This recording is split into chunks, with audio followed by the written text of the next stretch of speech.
மைத்ரேயன் திமுகவில் இணைந்ததுடைய பின்னணி என்னங்கிறத பற்றி நம்ம பார்க்க போகிறோம். பாஜக அதிமுக மீண்டும் பாஜக பலமுறை கட்சி மாறிய மைத்ரேயன் இப்போது திமுகவில் அடைக்கலமாக இருக்கார். முதல்ல பாஜக, அதுக்கு பிறகு அதிமுக, அதுக்கு பிறகு பாஜக, திரும்பவும் அதிமுக, இப்போது திமுகவில் அடைக்கலமாக இருக்கார். இதோட பின்னணி என்ன? ஏன் அவர் இத்தனை கட்சிகள் மாறினார்? ஒவ்வொரு கட்சி விட்டு மாறும்போது என்ன நடந்தது? இப்போ திமுகவில் என்ன நோக்கத்துக்காக உள்ளே வந்திருக்காரு? அது அவருக்கு நிறைவேறுமா அப்படிங்கிறத பற்றி பார்க்க போகிறோம். அதிமுக முன்னாள் எம்பி மைத்ரேயன் சென்னை அண்ணா அறிவாலயத்தில் முதலமைச்சர் மு க ஸ்டாலின் முன்னிலையில் திமுகவில் தன்னை இணைத்துக் கொண்டார். அவருக்கு திமுக உறுப்பினர் அட்டையை முதலமைச்சர் கொடுத்தார். இது குறித்து செய்தியாளர்கிட்ட பேசிய மைத்ரேயன், தளபதி ஸ்டாலின் தலைமையில் திமுகவில் இணைந்ததில் மிகப்பெரிய மகிழ்ச்சி அடைகிறேன். கட்சிக்காக என்னால் இயன்ற பணிகளையும் முயற்சிகளையும் செய்வேன். அதிமுகவினுடைய போக்கு அப்படிங்கிறது சரியாக கிடையாது, சரியாகவே இல்லை. அதிமுகவின் போக்கு பாஜகவோட கூட்டணி அமைச்சிருக்காங்க. இபிஎஸ் அந்த கூட்டணியை அறிவித்ததே அமித்ஷா தான். பாஜகவோட கூட்டணி அமைத்திருக்கார் இபிஎஸ். அந்த கூட்டணி அறிவித்தது இபிஎஸ் கிடையாது, அமித்ஷா தான். அதோட அவர் கூட்டணி ஆட்சி என்று சொல்லிக்கிட்டு இருக்காங்க பாஜகவிலிருந்து. எந்த அடிப்படையிலும் அவங்களோட ஒருமித்த கருத்து வராது. பாஜகவோட அதிமுகவுக்கு ஒருமித்த கருத்து வராது. அதிமுகவில் நிறைய குழப்பங்கள் இருக்குது அப்படின்னு சொல்லியிருக்காரு மைத்ரேயன். பல்வேறு நிர்வாகிகள் அங்கே மனக்குழப்பத்தில் இருக்காங்க. அதிமுகவில் நிறைய நிர்வாகி இல்லாமல் ஒரு குழப்பத்தில் தான் இருக்காங்க. எனக்கு அமைப்பு செயலாளர் பதவி கொடுத்தாங்க, ஆனால் என்னை அவங்க பயன்படுத்திக்கலை. அதனால தான் அதிமுகவிலிருந்து விலகினேன். 2026 தேர்தலில் யாருக்கு 2வது இடம் அப்படிங்கிறது தான் கேள்விக்குறியாக இருக்குது. திமுக ஆட்சியில் தமிழகம் நம்பர் 1 இருக்கு. 2026 திமுக ஆட்சி அமைப்பது உறுதி அப்படிங்கிறாரு மைத்ரேயன். இந்த மாதிரி அதிமுகவில் நிலவக்கூடிய குழப்பம் காரணமாக தான் திமுகவில் இணைந்தேன் அப்படின்னு மைத்ரேயன் சொன்னாலும் அதுக்கு பின்னால் வேறு பல காரணங்கள், முக்கியமான காரணங்கள்லாம் இருக்குது. என்ன காரணம் அப்படின்னு பார்த்தோன்னா, அடிப்படையில் மைத்ரேயன் ஒரு புற்றுநோய் சிகிச்சை நிபுணர். அவருக்கு ஆர்எஸ்எஸ் கொள்கைகள் மீது ஈர்ப்பு இருக்குது. அப்போது 1991 ஆர்எஸ்எஸில் இணைந்தார். அங்கிருந்து பாஜகவுக்கு போனவர் மைத்ரேயன். 1995 97 வரை தமிழ்நாடு பாஜகவுடைய பொது செயலாளராகவும், 1997 99 வரைக்கும் துணைத் தலைவராகவும், 99 பாஜக தலைவராகவும் பணியாற்றார். அப்புறம் 99 பாஜகலேருந்து விலகி ஜெயலலிதாவின் தலைமையில் அதிமுகவில் இணைந்தார். படிப்படியாக ஜெயலலிதாவின் நம்பிக்கைக்குரியவர்களின் பட்டியலில் இணைகிறாரு மைத்ரேயன். அதுக்கு பிறகு அவருக்கு மாநிலங்களவை எம்பி ஆகக்கூடிய வாய்ப்பு அப்படிங்கிறது கிடைக்குது. மாநிலங்களவையுடைய உறுப்பினராக மாறுறாரு. ஜெயலலிதா அதுக்கான பொறுப்பு மைத்ரேயன் கொடுக்குறாங்க. அதன்படி 2002 2019 வரை 3 முறை மாநிலங்களவை எம்பியாக பணியாற்றினார் மைத்ரேயன். 2001 மயிலாப்பூர் சட்டமன்ற தொகுதியில் போட்டியிட வாய்ப்பு கிடைச்சது. ஆனால் தோல்வி தழுவினார் மைத்ரேயன்.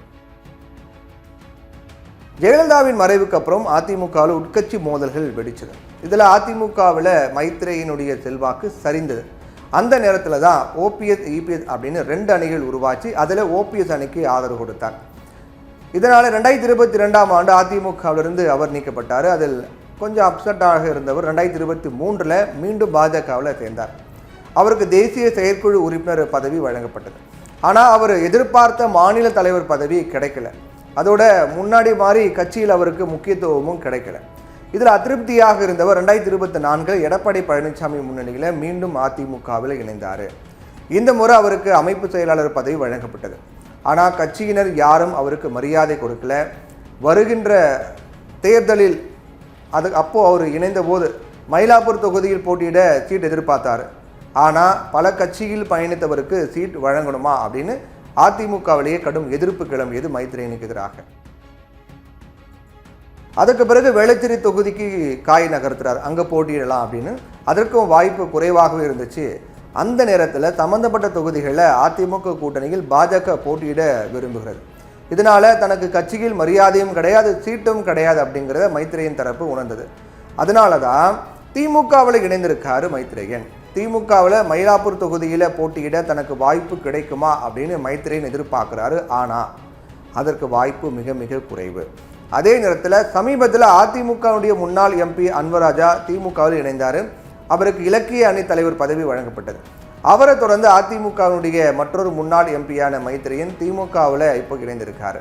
முன்னதாக பாஜகவுடன் அதிமுக கூட்டணி அமைத்ததால் அதிருப்தி அடைந்ததாக தெரிவித்த அன்வராஜா அந்த கட்சியில் இருந்து விலகி கடந்த ஜூலை 21 திமுகவில் கடந்த ஜூலை 21 மாறுறாரு. அதிமுகலேருந்து மாறி திமுகவில் இணைகிறார். அதிமுகவில் எம்ஜிஆர் காலம் தொட்டு உறுப்பினராக இருந்தவர் தான் ராமநாதபுரத்தைச் சேர்ந்த அன்வர் ராஜா. 1986ஆம் ஆண்டு மண்டபம் ஊராட்சி ஒன்றிய தலைவராக அதிமுக சார்பில் போட்டியிட்டு தேர்வானார்.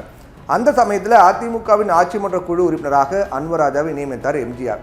அப்போது இருந்த 15 ஆட்சி மன்ற குழு உறுப்பினர்களில் ஜெயலலிதாவும் அன்வர் ராஜாவும் மட்டுமே அமைச்சராக பதவி வகிக்காதவர்கள். அந்தளவுக்கு மிக முக்கியமான ஒரு நபர் அன்வர் ராஜா. 2014 மக்களவைத் தேர்தலில் ராமநாதபுரம் தொகுதியில் அதிமுக சார்பில் போட்டியிட்டு வென்றார். வக்ஃபு வாரியத்தின் தலைவராகவும் சில காலம் இருந்தார். அதே போல் அதிமுகவை சேர்ந்த முன்னாள் எம்எல்ஏ கார்த்திக் விஆர் தொண்டைமான் அண்மையில் திமுகவில் இணைந்தார்.